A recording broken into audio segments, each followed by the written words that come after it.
First of all, just on this vaccine, the vaccine developments and the criticisms around delay, we had the AMA on the show a little bit earlier, and Chris Moy said that there's a lot of people who are gnashing their teeth over this. When you've got the job of vaccinating an entire country, there is, of course, going to be some problems along the way, but all in all, it's moving in the right direction. What do you think about that? Well, I think that's a very kind interpretation. I mean, you've got to give Scott Morrison an A+ for cynicism. He knows that Murphy is appearing before a Senate committee yesterday. He knows that Murphy will be forced to tell the truth, which is the rollout is behind.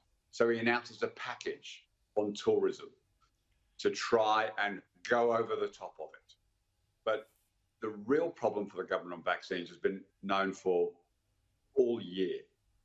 They were slow getting into the vaccine buying. They didn't have enough and don't have enough. And the rollout now is being slowed because despite Scott Morrison saying, hey, I've spoken to the EU, there's no issues around Australia, all of a sudden we've had some of the supply cut off. So they will try and pretend it's all about, because 3 months is now the accepted best practice for AZ.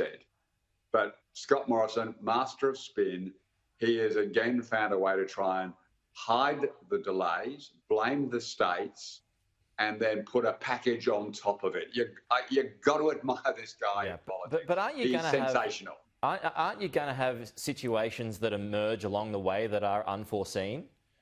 Well, they've overpromised. The problem is because they were slow ordering vaccine, they then overpromised what they could deliver. And that's the real problem. It's been known for a couple of months now that AZ works best with a 3-month separation. That meant months ago they knew October was never achievable. That was before the EU stepped in and said, slow down exports to Australia, which is a shocker. But Morrison got on the phone and said he'd fixed it. So this bloke just says whatever he needs to say on a given day to get through the media cycle for the day.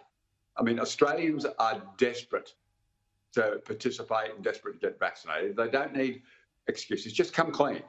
Say, look, there's a delay for a whole range of reasons. We now expect that it's probably more Christmas than it is October. Just don't send your bureaucrat out to say that's something, right?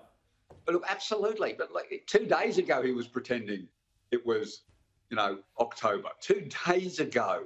I mean, he's known for weeks, if not months, this was not going to be the case. So he slips his bureaucrat out to take the bad news while he's out there announcing some good news. Just tell the truth, Scott. Okay, speaking of shots in the arm, about tourism yesterday, the half-price airfares for 800,000 tickets to 13 different centres. The government says it's for those areas that were over-reliant or have been over-reliant on JobKeeper. What do you make of that so far and the particular areas and cities that were chosen? Well, the government have made it a debacle when they're already briefing out, there's more to come. Always watch when a government says, here's our program, and then it goes down like a lead balloon and they already started briefing. There'll be more, there'll be more, there'll be more. So this has not gone well. I mean, cynics are saying this just looks like another support Qantas package. It actually doesn't address tourism jobs in the majority of regional areas in Australia. But you've got places like Cairns that have absolutely been decimated because of tourism. So, I mean, you've got areas like that needed it. And I think this is going to be a good thing for Cairns. But Anastasia Palaszczuk's point is, why can't you fly from Brisbane? A lot of tourism into Cairns comes from Brisbane, and they've been excluded. I mean, that's just bizarre. You can fly from Melbourne, you can fly from... It's a long way to Cairns. I know the Prime Minister knows this, like he might be to Cairns many times, and it's a long way.